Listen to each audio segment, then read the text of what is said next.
The fluorescent lights of Martha's Diner hummed their familiar tune on a Tuesday evening in November, casting their pale glow over red vinyl booths and a countertop worn smooth by decades of coffee cups and elbows. This was the kind of place where truckers knew the waitresses by name, where the pie was homemade, and where questions were rarely asked about a man's past. In the heart of rural Missouri, Martha's stood as a monument to simpler times, a refuge for those who worked with their hands and carried weight in their hearts. At a corner booth sat Jack Miller, a man whose weathered face told stories his lips would never speak. 53 years old, lean from labor and worry, he hunched slightly over a plate of meatloaf and mashed potatoes. Across from him, his daughter Emma, just 7 years old, swung her legs beneath the table, her blonde pigtails bouncing as she colored in a princess in her activity book. The crayons were worn down to nubs, but she didn't seem to mind. This was their Tuesday ritual. Their one evening each week, when Jack allowed himself the luxury of not cooking, when he could simply sit across from his little girl and watch her smile. Jack's hands, calloused and scarred, held his fork with a gentleness that contradicted their appearance. These were hands that had held rifles and grenades, hands that had pulled wounded brothers from burning vehicles, hands that had signed discharge papers with a tremor he couldn't control. Now they packed boxes in a warehouse, changed Emma's sheets, braided her hair each morning before the school bus arrived. The transformation from soldier to single father had not been an easy one. But Jack had learned long ago that easy was not a word that applied to his life. The diner smelled of coffee and bacon grease, of apple pie cooling on the counter, and the faint diesel exhaust that clung to the trucker at the bar. Outside, the November wind rattled the windows, carrying with it the first whisper of winter. Inside, the warmth was both physical and communal, a shared understanding that everyone who walked through that door was fighting some kind of battle, visible or not. Jack's mind wandered, as it often did in quiet moments, back to the desert. The sand that got into everything, the weight of his pack, the faces of men he'd called brothers. Afghanistan had been 13 years ago, but it lived in him still, in the way he startled at loud noises, in the nightmares that woke him at 0300 hours, in the empty space beside him where Sarah should have been.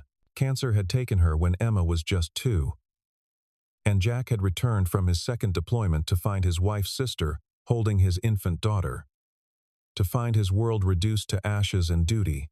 His older son Daniel had been 16 then, old enough to understand but young enough to hurt in ways that hardened into something else. Daniel had thrown himself into his studies with a ferocity that frightened Jack, had graduated top of his class, had disappeared into the machinery of government service with barely a backward glance. Now, at 29, Daniel Miller was one of the youngest directors in the Department of Homeland Security's history, a man whose name appeared in classified briefings and whose phone number Jack didn't call unless absolutely necessary. The distance between them was measured not in miles but in worlds, in the chasm between a father who'd given everything and a son who'd had everything taken. But Emma was different. Emma was light and laughter and sticky fingers on his cheek. Emma asked questions about stars and dinosaurs and why the sky was blue. Emma didn't know about the morphine drip or the funeral or the way Jack had held her mother's hand until it went cold. Emma knew only that Daddy worked hard, that Daddy loved her, that Daddy made funny voices when he read her bedtime stories. And that was enough. That had to be enough. The door to the diner swung open with a gust of cold air and the jingle of bells. Jack glanced up out of habit, the old instincts never quite dead, always assessing, always watching. What he saw made his jaw tighten imperceptibly. Trevor Hastings. 6'2" of small-town swagger and barely concealed rage, Trevor was known to everyone in Cedar Falls as Trouble with a capital T. He ran with a rough crowd, had been in and out of county lockup for assault and petty theft, and carried himself with the particular arrogance of a man who'd never faced real consequences. Trevor's eyes swept the diner, landing on Jack with a look that sparked with something ugly. There was history there, though not the kind that made the evening news. 3 weeks prior, Jack had intervened when he'd seen Trevor berating a teenage cashier at the grocery store, a girl who'd accidentally given him the wrong change. Jack hadn't said much, just stepped between them and asked Trevor to leave. Trevor had backed down then, but men like Trevor didn't forget perceived slights. Men like Trevor nursed grudges until they festered. The temperature in the diner seemed to drop several degrees as Trevor made his way to the counter, his boots heavy on the checkerboard linoleum. Martha, the 60-year-old owner whose name graced the sign outside, stiffened behind the register. She'd seen this dance before. The other patrons suddenly found their plates fascinating, heads down, nobody making eye contact. This was the mathematics of small-town survival. Stay out of it. Mind your business. Don't give him a reason to remember your face. Jack felt Emma's hand slip into his across the table. She'd stopped coloring. 7 years old. And she already knew when the air changed. When safety became uncertain. It broke something in Jack every time he saw that awareness in her eyes. The knowledge that the world was not always kind, not always fair. He squeezed her hand gently and offered her a smile that he hoped looked more confident than he felt. Trevor ordered coffee but didn't drink it. He stood at the counter, one boot propped on the footrail. And Jack could feel the man's attention like a physical weight. The minutes stretched out, taut as wire. Jack focused on cutting his meatloaf into smaller pieces. Chewing slowly. Willing invisibility. He'd learned in the service that sometimes the best fight was the one you didn't have. That discretion and survival were often synonymous. His pulse quickened slightly, adrenaline beginning its familiar crawl through his bloodstream, but he kept his breathing steady, kept his face neutral. Then Trevor was moving, pushing off from the counter with deliberate slowness, coffee cup in hand. He was coming toward their booth.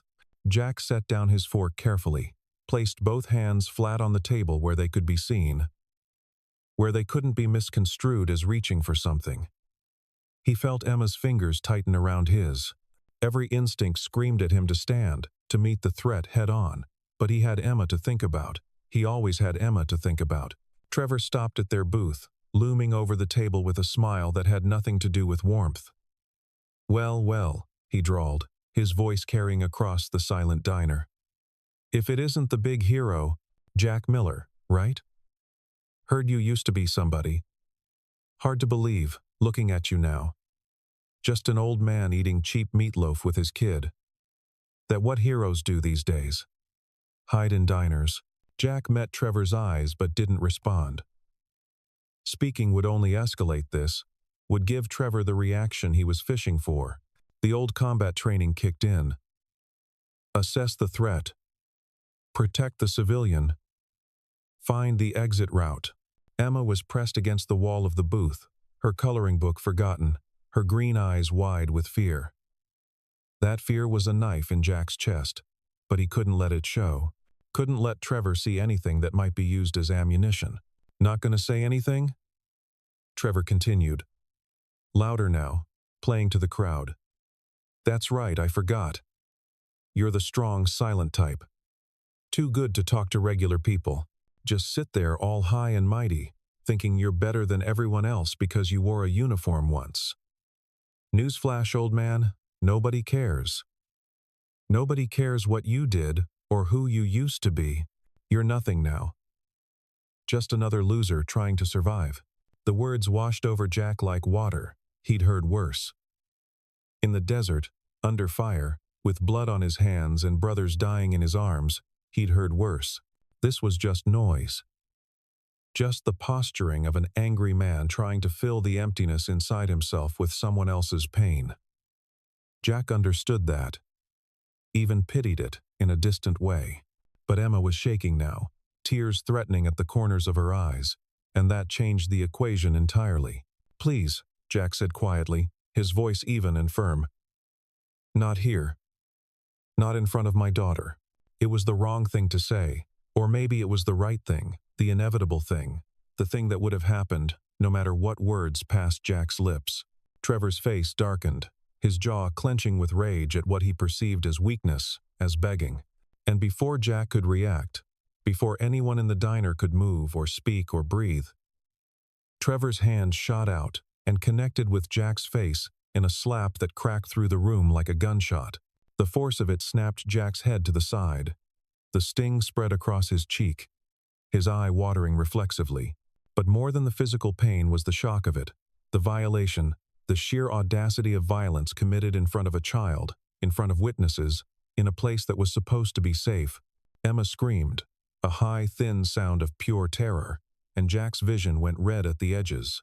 Every fiber of his being wanted to explode from that booth, wanted to show Trevor exactly what a trained soldier could do to a small-town bully, wanted to unleash 13 years of controlled rage and grief and exhaustion. But Emma was there. Emma was watching. Emma was learning what kind of man her father was in this moment. What kind of man he chose to be when the world showed its teeth. And so Jack Miller, veteran of 2 tours, survivor of firefights and IED blasts and the kind of darkness most people couldn't imagine, did the hardest thing he'd ever done. He did nothing. He sat perfectly still, his hands still flat on the table, his breath controlled, his eyes fixed on a point somewhere past Trevor's shoulder. He absorbed the hit. He absorbed the humiliation. He absorbed it all, because the alternative was becoming something his daughter would fear, and he would die before he let that happen. Trevor stood there a moment longer, breathing hard, fist still clenched, waiting for retaliation that never came. When none came, his expression twisted into something like disgust mixed with triumph. "That's what I thought," he spat, coward. Then he turned and walked out of the diner, the bells above the door jingling mockingly as he disappeared into the November night. The silence that followed was deafening. No one moved. No one spoke. Jack could feel every eye in the place on him, could feel the weight of their judgment, their pity, their confusion. Martha stood frozen behind the counter, one hand pressed to her mouth. The trucker at the bar stared down into his coffee, as if searching for answers in its murky depths. And Emma, his sweet Emma, sobbed quietly into her hands, her whole body shaking. Jack reached across the table and gathered his daughter to him, pulling her around to his side of the booth, tucking her head against his chest. His cheek throbbed where Trevor had struck him, the red mark already blooming into a bruise that would last days. But that pain was nothing compared to the sound of Emma's crying, to the way she clung to him as if he might disappear. He stroked her hair and murmured nonsense words of comfort, the same sounds he'd made when she was a baby with colic, when she'd fallen off her bike, when she'd had nightmares about monsters under the bed. He'd thought he knew what monsters looked like. He'd fought them in distant countries, had looked them in the eye, and pulled the trigger. But this, he realized, was a different kind of monster. This was the kind that wore a human face and flourished in the light of day, that counted on decent people to stay silent, to look away, to mind their own business. This was the kind that thrived on fear and powerlessness. Martha appeared at their table, her face pale, a glass of water in one hand and a wet cloth in the other. "Jack," she said softly, "I'm so sorry. I should have done something. I've already called Sheriff Morrison. He's on his way." Jack nodded, accepting the cloth, pressing it gently to his face. The cold helped with the swelling. "It's okay, Martha. Not your fault." But was it his fault? Should he have stood up? Should he have fought back? The questions circled in his mind like vultures. In the service, they drilled into him the importance of proportional response, of assessing threats and acting accordingly. But they'd never trained him for this, for the humiliation of being struck in front of his child, for the impossible choice between violence and vulnerability. Emma's crying had subsided to hiccups and sniffles. She pulled back slightly, looking up at him with red-rimmed eyes. "Daddy," she whispered, "are you okay?" The question shattered him in ways Trevor's hand never could. Because no, he wasn't okay. He hadn't been okay since Sarah died. Since he'd come home to an empty bed, and a crying infant, and a teenage son who looked at him with eyes full of blame. He hadn't been okay since the first time he'd killed a man, since the first time he'd watched a friend die, since the first time he'd realized that the world was full of pain and his job was just to bear it. But he smiled at his daughter and said, "I'm fine, sweetheart. "It's just a little bruise. Daddy's tough, remember?" She nodded, but he could see she didn't quite believe him. Something had broken tonight, some illusion of safety that he'd tried so hard to maintain. And he didn't know how to fix it. Sheriff Morrison arrived 20 minutes later, his weathered face grave as he took statements. The other diners corroborated the story, though their voices were quiet, their eyes averted. No one wanted to be seen as involved, as complicit, even though they'd witnessed everything. The sheriff assured Jack that he'd bring Trevor in, talk to him, maybe press charges for assault. But they both knew how these things went in small towns. Trevor would get a slap on the wrist, maybe a fine, maybe a few days in county. And then he'd be back on the streets, angrier than before, looking for revenge. Jack drove Emma home in their battered pickup truck, the heat running full blast against the cold. She fell asleep in the passenger seat, her head lolling against the window, exhausted by the adrenaline and fear. He carried her inside, up the stairs to her small bedroom, with its posters of horses and princesses, and tucked her into bed still fully clothed.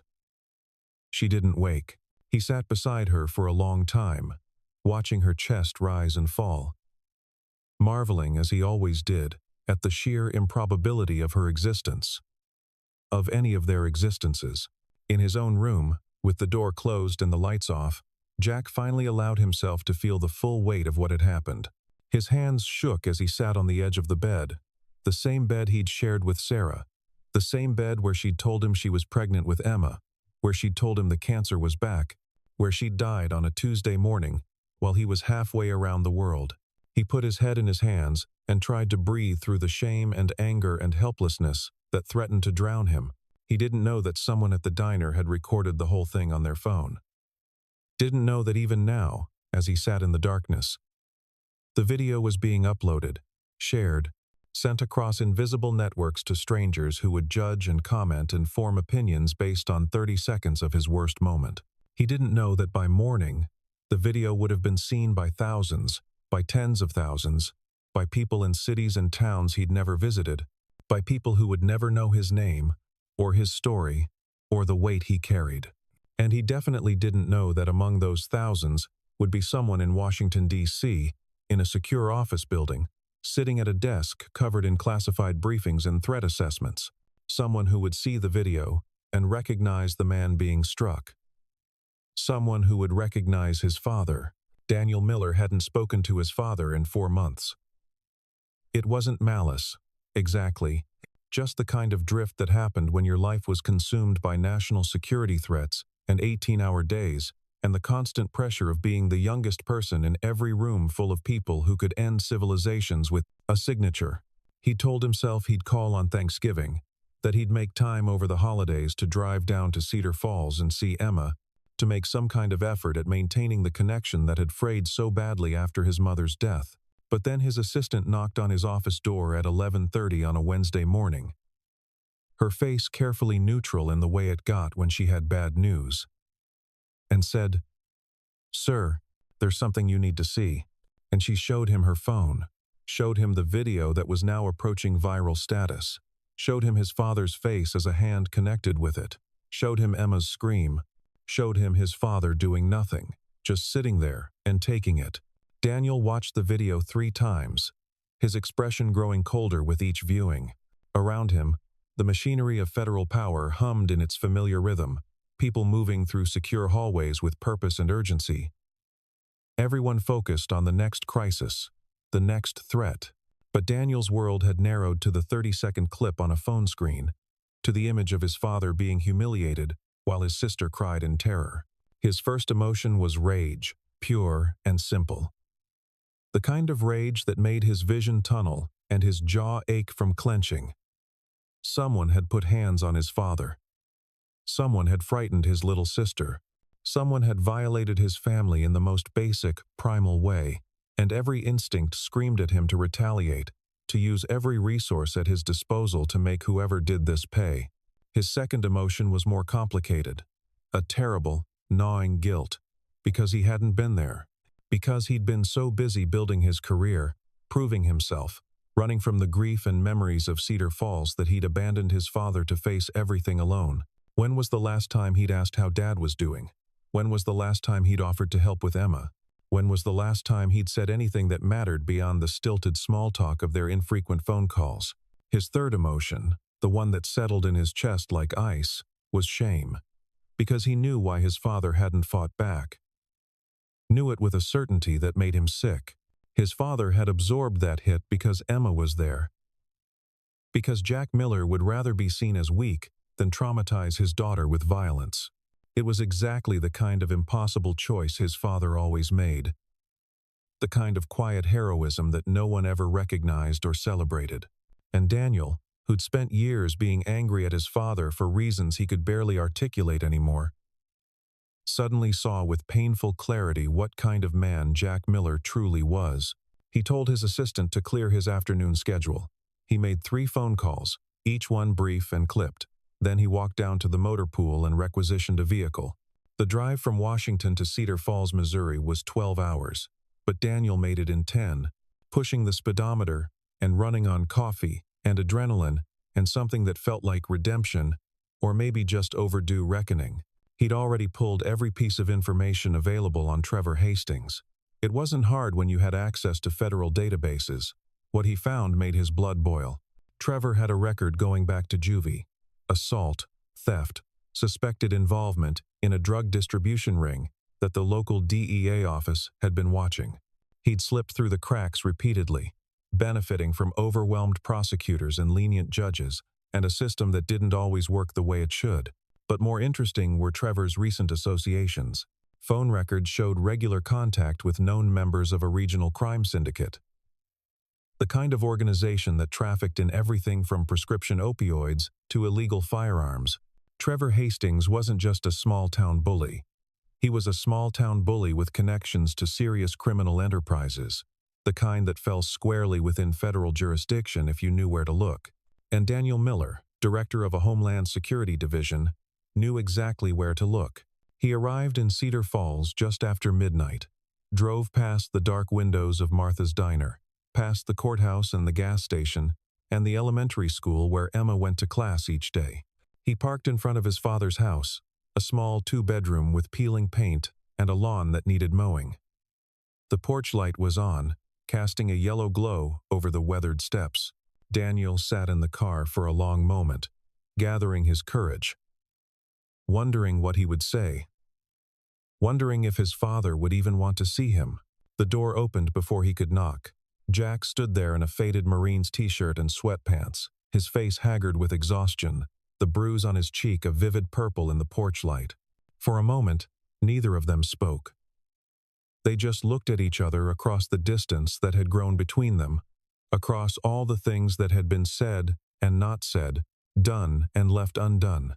"I saw the video," Daniel said finally, his voice rough. Jack's expression didn't change. "You didn't have to come." "Yes, I did." They stood there on opposite sides of the threshold, father and son. 2 men who'd become strangers through grief and guilt, and the sheer impossibility of knowing how to be family when everything hurt. Finally, Jack stepped aside, and Daniel entered the house that had been his home once, a lifetime ago.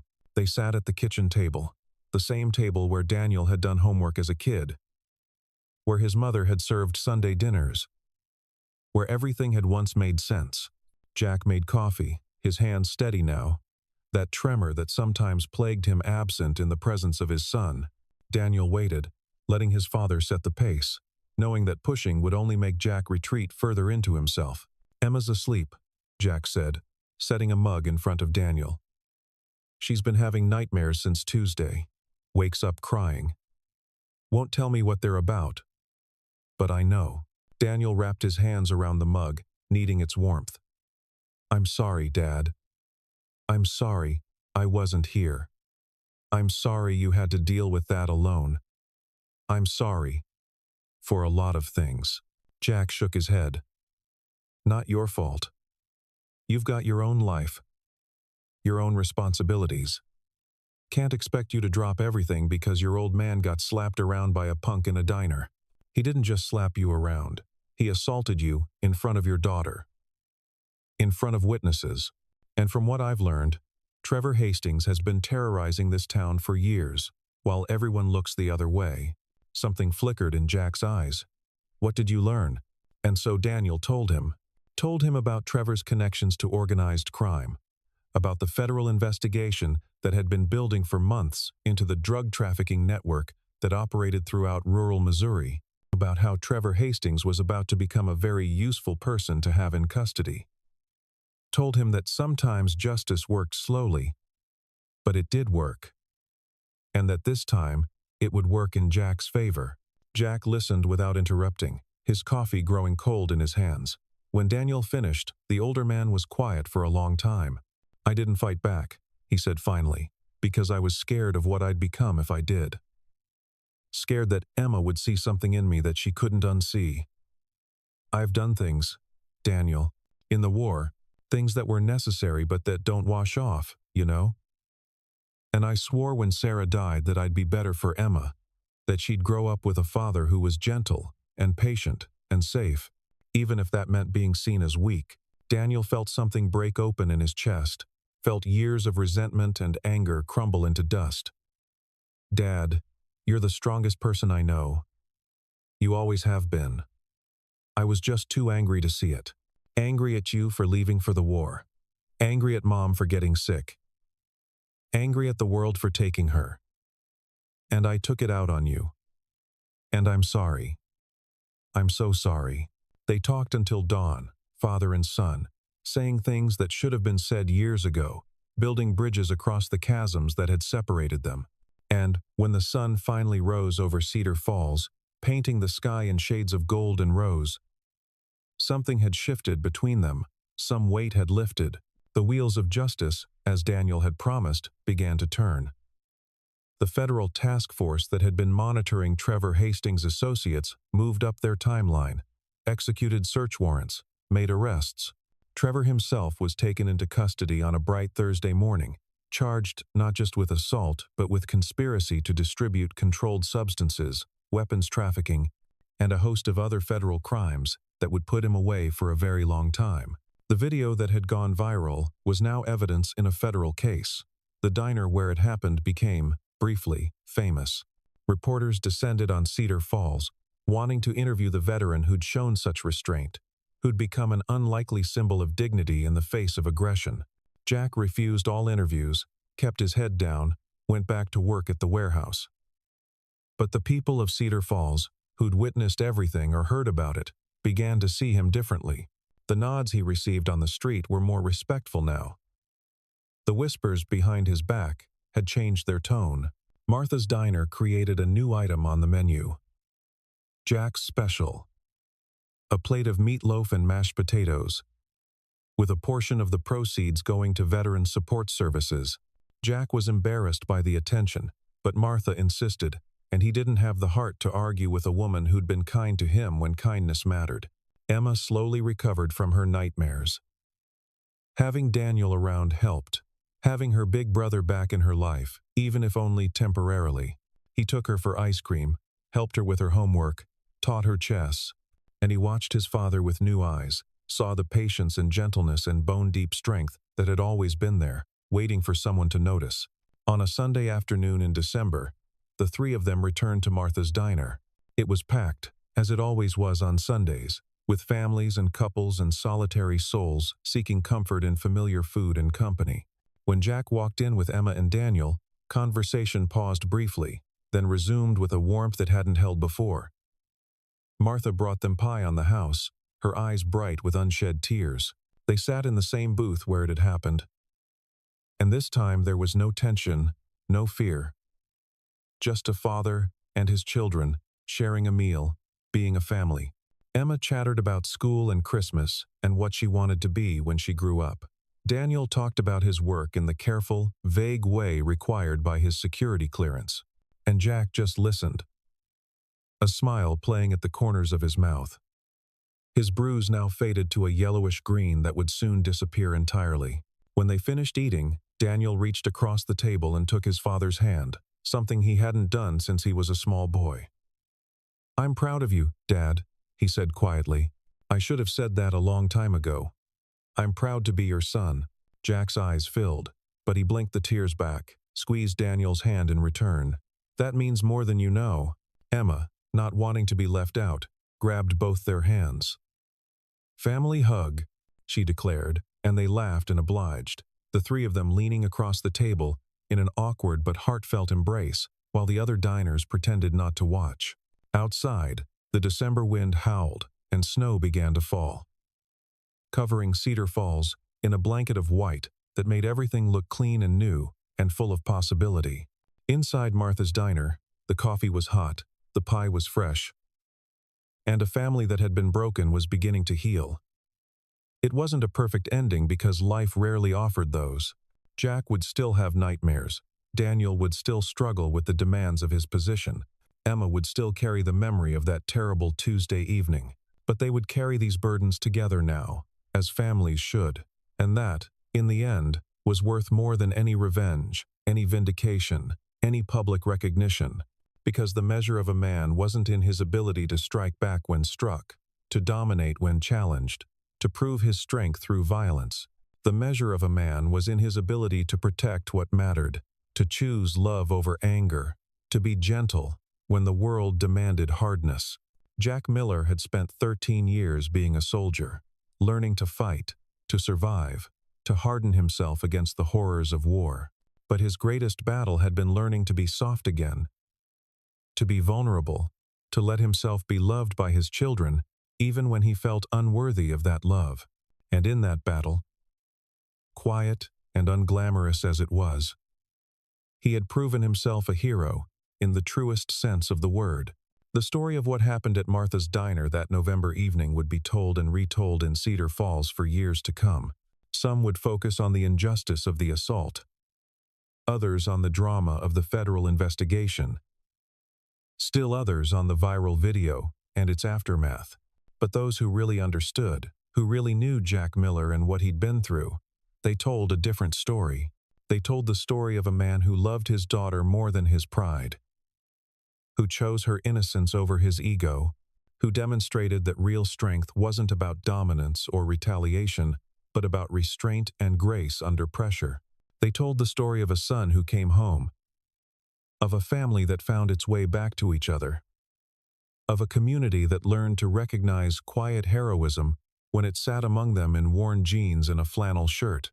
And in the telling and retelling, in the passing down of this story to children and grandchildren, the people of Cedar Falls learned something important about the nature of courage, about the difference between fighting and protecting, about what it meant to be a man of honor in a world that often confused strength with violence. Jack Miller became not famous but remembered, not celebrated but respected, not elevated but understood. And for a man who'd spent so many years carrying his burdens alone, who'd believed himself diminished and weak and unworthy, that understanding was everything. It was the homecoming he'd never received after the war, the recognition he'd never sought, the healing he'd never thought possible. It didn't erase the past or fix everything that was broken, but it made the future feel possible again, made tomorrow worth facing, made the hard work of living feel, for the first time in years, like something other than mere survival. On Christmas morning, Emma opened her presents with the unbridled joy of a child who felt safe again. Daniel stayed through New Year's, making memories and promises to visit more often. Promises he intended to keep this time. And Jack, watching his children laugh and bicker and exist in the same space with love and familiarity, felt something he hadn't felt in 13 years. He felt whole. Not healed, perhaps never fully healed, but whole enough, strong enough, enough